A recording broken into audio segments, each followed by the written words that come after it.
Nagbigay na po ng pahayag si Political Advisor Ronald Llamas ilang araw matapos lumabas sa mga pahayagan ang larawan na bumibili siya umano ng piniratang DVD sa isang mall sa Quezon City. Ay kay Llamas, humingi na raw siya ng paumanhin sa Administrasyong Aquino para sa kayang idinulot daw sa gobyerno ng artikulo at larawan ng kanyang pagbili ng mga piniratang DVD noong nakaraang linggo.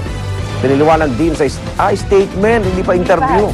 Ay, Becky, siguro yan. Pinili lang daw manahimik ni Llamas para hindi raw pangunahan ng investigasyong ikinasa ng palasyo. Biyernes ang maglabas ang memorandum sa Executive Secretary Paquito Ochoa Jr. para pagpaliwanagin si Llamas. Nag-guide raw si Llamas ng paliwanag at nagkausap na rin sila ng Pangulo. Sa gitna ng gumugulong na administrative investigation na handang harapin daw ni Llamas. At sa naturang investigasyon, malalaman kung meron pa pananagutan sa si Llamas, pero habang sinasagwa ito na kay Llamas na raw ang desisyon kung nais ito magbakasyon muna o manatili sa kanyang pwesto. Depende po din siguro dun sa gravity nung allegation, and also it depends on the personal discretion of the one who is being investigated. So there's no need to take a leave? We will leave that to the judgment and to the discretion of Secretary Llamas. Ba't ganun? Pero di ba, unang araw pa lang sabi ng Pangulong Noy, hindi niya ito prioridad. Kasi una hindi pa na niya nakita yung picture at hindi niya nabasa yung balita. So nung nabasa na niya siguro, nung nakita niya yung litrato, talagang sinabihan na niya. Pero mukhang malabong maalis yan dahil hindi pa tapos sa impeachment. Maraming pang pagkukulang si Llamas sa mga politiko. Kasi political advisor siya. Political advisor. So malaking role ang kanyang ginagampanan. Presidential advisor on political affairs. Ang laki ng papel niya sa impeachment. Siya ang nagsabing meron na pong sobrang dami ng lalagda. Oo. Ang kapalit po ay farm to market road. Kaya pinaimbisigahan na sa Kamara sino ang mga nakatanggap ng farm to market roads na pondo. Para lang pumirma. Baka kasi ito maging farm to pocket roads. Oh, no. Parang ano yan, mga fertilizer funds ka, mga ganyan. At may update naman tayo sa lagay ng boksingerong si Carlo Maquinto. Sa ngayon po, wala pang nakikitang palatandaan na magigising na siya mula sa kanyang pagkakakomatos matapos mag-collapse sa kanyang laban noong Sabado.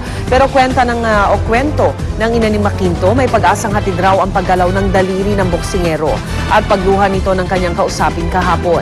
Samantala, iniimbestigahan naman ng Games and Amusement Board ang sinapit ni Maquinto matapos mapanood ang kopya ng laban nito na dinala mismo sa GAB ng promoter na si Jerry Peñalosa. Ayon kay Attorney Akil Tamano, ang commissioner ng GAB, magsisilbi raw itong wake-up call para maghanap ng mga paraan upang hindi na muling mangyari ang mga ganitong insidente sa boxing. Another wake-up call na titingnan natin kung paano natin mas mapapaganda yung if we can do any measures na to help prevent such an incident from happening. Maasa pa rin kahit sinasabi ng mga doktor na hindi maganda yung yung kalagayan niya. Pero umaasa pa rin kami na magigising pa siya. Hindi kami nawawala ng pag-asa na mabuhay siya. Alam mo, kahapon napapailing si dito sa atin, si Jerry Peñalosa. Kausap natin yung bagong gising yata na chairman ngayon ng GAB, si Guanzon. Ay, may pinapaliwanag ko ng mga pwedeng Yung pala, may doktor pala ang Games and Amusement Board. Di naman niya sinabi kasi kahapon. Di ba? Yun pa naghatid mismo. Kaya pag nakita niyo yung handling din, natagal na namin sa emergency at rescue. Nagpalala pa yung pagkakalagay sa mula sa ring, mula sa kasi may mga basic yan eh. Tatanungin mo, may malay o wala. Lalagyan mo ng mga kung ano-anong protection. Hindi ito, kinaladkad pa naman sa loob. Dapat i-retrain yung mga referee. Kung alam nila na medyo, di ba, sabi nga nila pag medyo nasuntok ka, tanungin mo kung nakaka-focus pa ba. Hindi lumaban eh. Hindi, yun nga eh. Pero Pagbagsak tumatayo, nakikipagsabayan pa kasi eh. nakailang bagsak na nga siya. Dalawa. pagdadala sa kanya Wala na siya yung tumayo eh. Yung Tapos referee sumuntok pa. bagsak. Sabong ulit. Well, hopefully ay talagang nag-recover, Kaya sabi ko, Jerry, puntahan nyo na yung GAB. Tignan mo, di pati pala yung may pondo sila, di ba? Na 10% daw ng kada panalo ng boksingero. Nung tinanong natin magkano yun, 1 million lang daw. Sakita lang yung Pacquiao. Sa isang pagang Hindi alam ni Jerry Peñalosa kung kasama yung mga international fight. Okay. Dapat yan. Si Congressman Manny. Pangunahan niya na. Dapat ito talaga.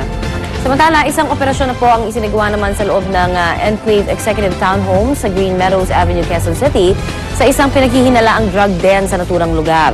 Makaraan ang halos isang linggong pagpaplano at surveillance operation, ikinasa ng PIDEA Region 3 at Bureau of Customs ang kanilang controlled delivery operation. Mahigit sa 8 kilo ng shabu na nagkakahalaga ng 40 milyong piso ang na-recover sa bahay ng 26 years old na sinasabing commercial model na si Marvin Simon Buluran Sia. Ayon sa PIDEA, lumapag sa Port of Manila ang kontrabando gabi ng linggo at nakapangalan daw ang delivery package kay Sia. Binuntutan na raw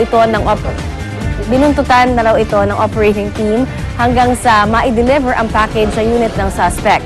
At makaraan itong pumirma sa delivery receipt, dito na dinakip ang suspect. Nakalusot daw sa Port of Manila ang kontrabando dahil ayon sa PIDEA, misdeclared o idineklara raw na sodium tungstate ang shabu habang iniimbentaryo ang mga ebidensya. Git ang kampo ni Sia, set up daw ang nangyari at kaduda